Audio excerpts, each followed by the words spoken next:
When I was a teenager, my dad bought me a classic 1972 Ford Bronco. It was my true passion, and I don't recall a memory from high school that somehow doesn't involve that truck.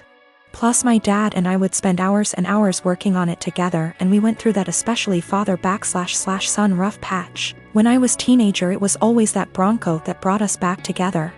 I made a huge mistake and sold the truck when I turned 19, and my dad died of a heart attack 2 months later, so while not logical, I've always felt a karmic connection between the two events. We had a baby in early February. She is our first and the light of my life.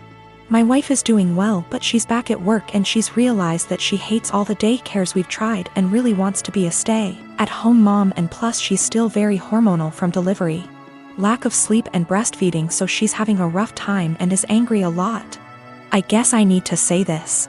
2 weeks ago I was driving through our town's warehouse district and saw a Bronco that was pretty beat up but resembled mine. I stopped just for nostalgia's sake, and the owner came out and let me take a look inside. My dad and I had glued a wheat penny under the dash as sort of security measure, so I just sort of checked, and goddamned if it wasn't my Bronco.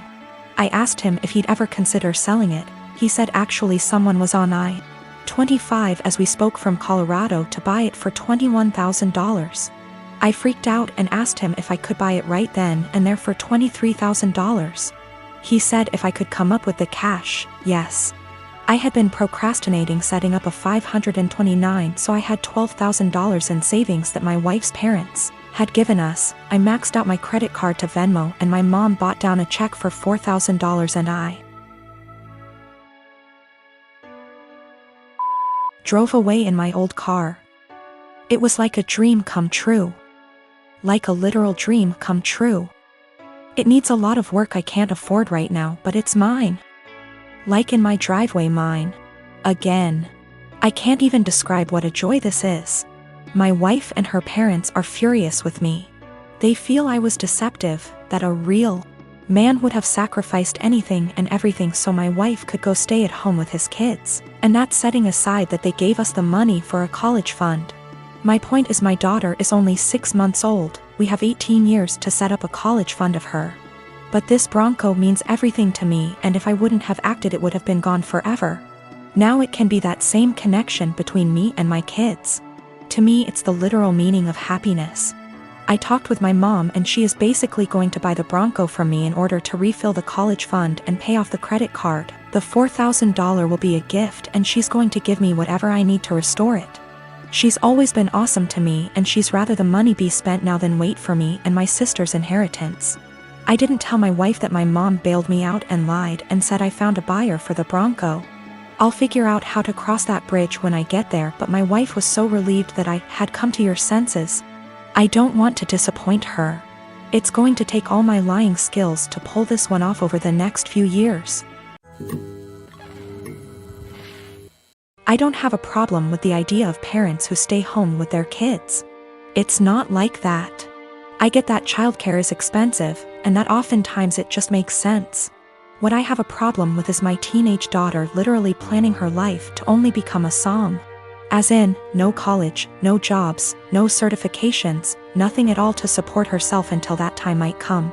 I told her that it doesn't have to be college, that not everyone needs college, but that she needs to do something to start making money to put away so that, if anything goes wrong with her plan, she has a way to support herself and the potential kids.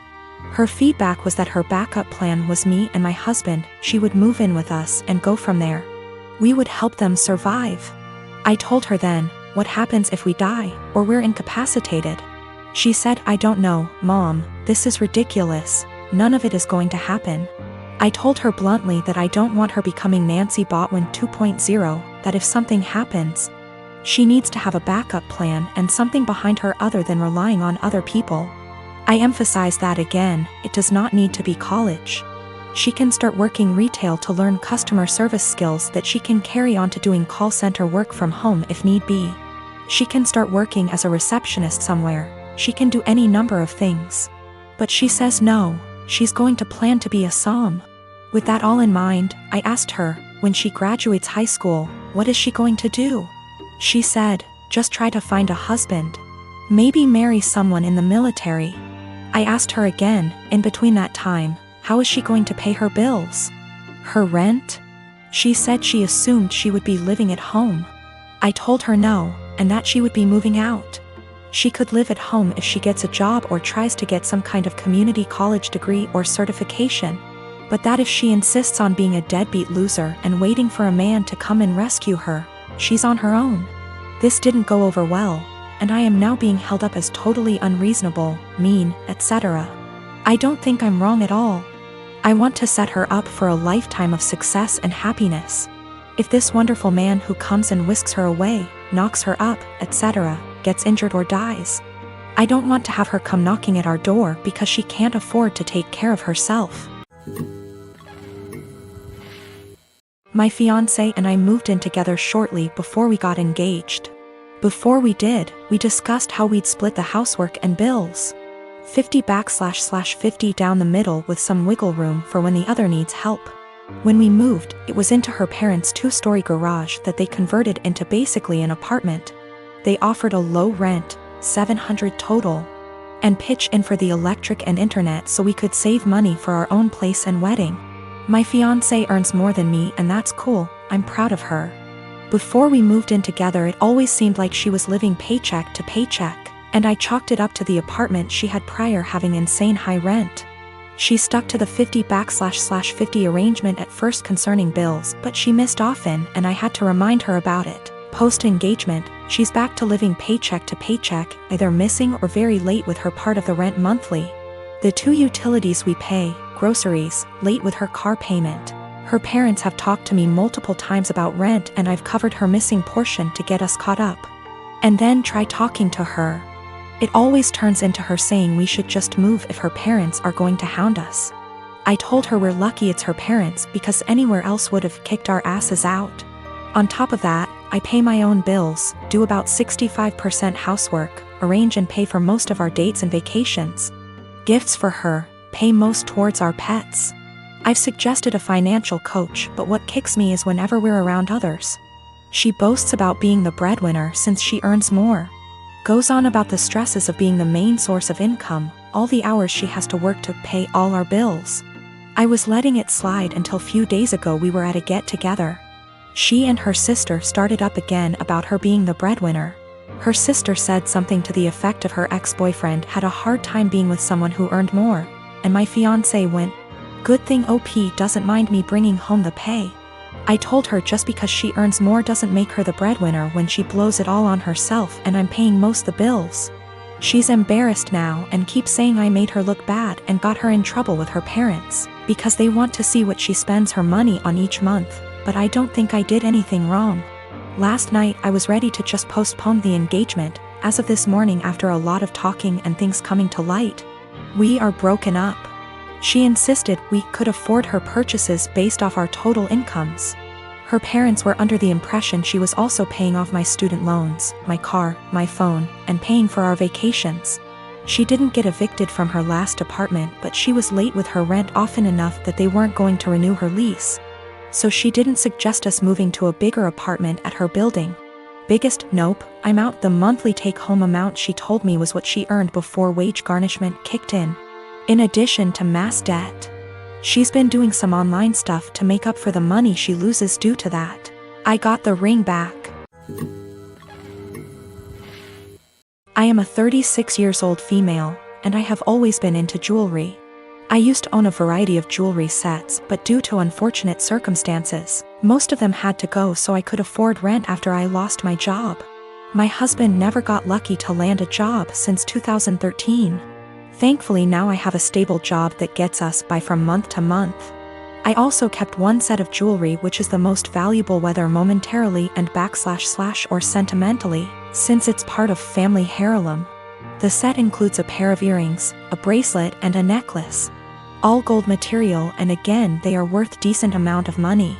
My brother-in-law has been with then-girlfriend for 10 years and they recently got married. It was a huge deal for the family. My husband wanted to get them a decent wedding gift and tried borrowing money from friends and neighbors but got turned down. He kept stressing out about it for weeks, and just the other day, the wedding was days prior and the groom and bride are off to their honeymoon, I discovered that my jewelry set was gone. I freaked after my husband nonchalantly said he gifted it to his brother's wife as a wedding gift. I was fuming. I asked how could he, and he replied that he had no money and nothing of value to give the newlyweds, and besides that set has been sitting in the closet since July 2019 and I never wore any piece of it, so he figured I'd forgotten about it, but he said he'll figure a way to pay me, or get me a similar one once he starts working, but I very loudly told him absolutely not and gave him 3 days. Just 3 days to return the set or I'll stop paying for everything in the apartment. He looked puzzled like he couldn't believe I was serious. He said he doesn't want to cause an issue, but I said it's already there, and if he doesn't want issues all he has to do is contact his brother or his wife and retrieve the set or go get it himself. He tried to twist the argument and offer the same solutions as mentioned above, but I refused. I said I just want my set back and he has 3 days only. He kept talking about how tasteless and disrespectful it'd be for him to retrieve a wedding gift, and said this will damage his relationship with his brother and family, and also how impossible it was to retrieve the set in 3 days, when the couple are on their honeymoon in another country. He said I was financially abusing him by threatening to stop paying for anything knowing I'm the breadwinner. Also, he refused to give me their new contact info to retrieve the set myself.